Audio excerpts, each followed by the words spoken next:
So, I just made a long video. Ida's not doing well. She likes to sit in the front seat, but I think what they've been doing is mixing chemicals into, like, doing different stuff, using different stuff, because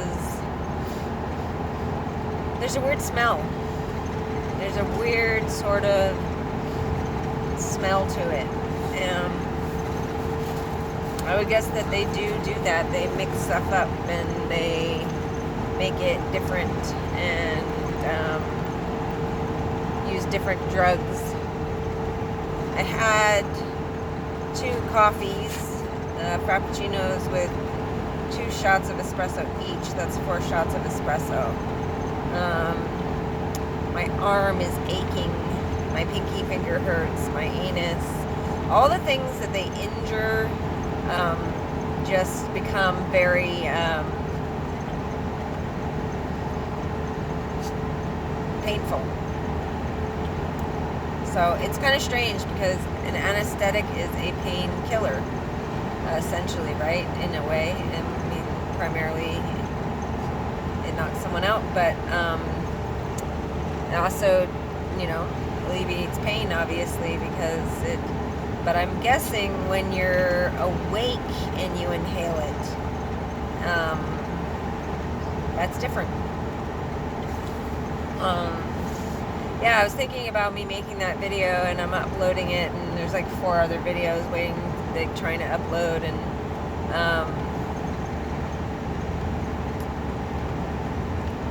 yeah, no one's gonna help me. There is no help coming. The government knows, but they're not going to help me.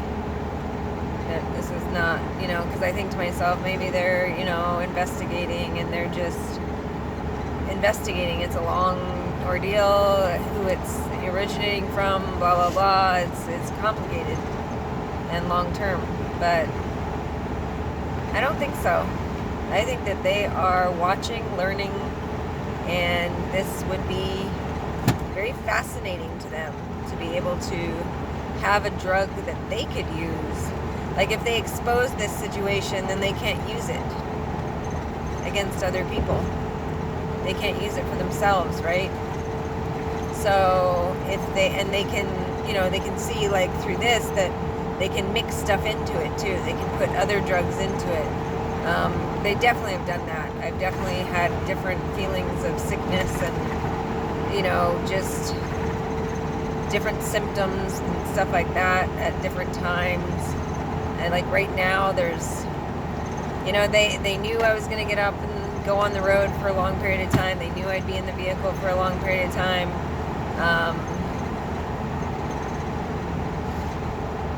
They're going to cater what they put in there to that. How, I don't know. But I just, the government, it's just too much of a gold mine for them. They can use this.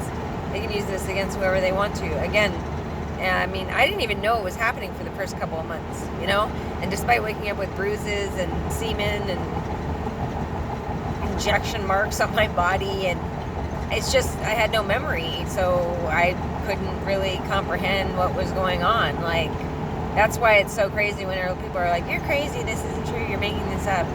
It's like, to be honest, I didn't even know it was happening.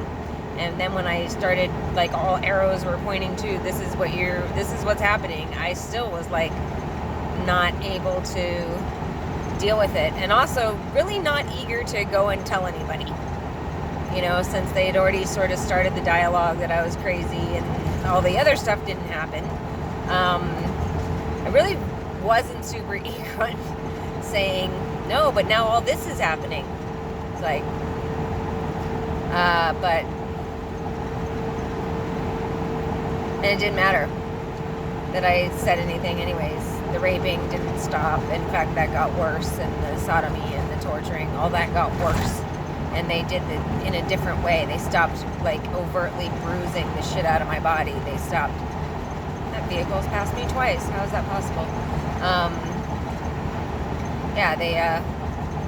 I wonder if they've done something to the vehicle to try to make it so I can't get there. definitely a concern. Definitely why I was like, I'm not gonna stop until I get to Maine. I'm in fucking Idaho, and I stayed 2 nights already. I'm not even near getting there.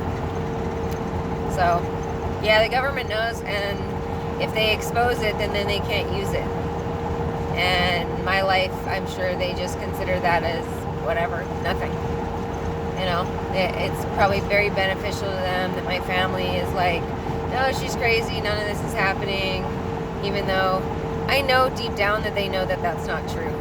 Because they know that I'm not delusional in any other way. I'm not, I'm very analytical, I'm very thoughtful, I'm very intuitive. I mean, all of these things, and yet they seem to, because they're so eager to not have what I'm saying and to not be true, and just the power of that, the power of someone not wanting to believe something, and that is so widespread in the world. I mean, think about it. Like, how many people are right now with a partner that they know is cheating on them? They know it, but they don't want to believe it. They don't want it to be true, so they just choose to live in a world in their head that makes it not true. And that's what people do. People just choose to live in their own realities. And you can say that about me, but I'm definitely not choosing. I'm trying my best to make my reality something different every day.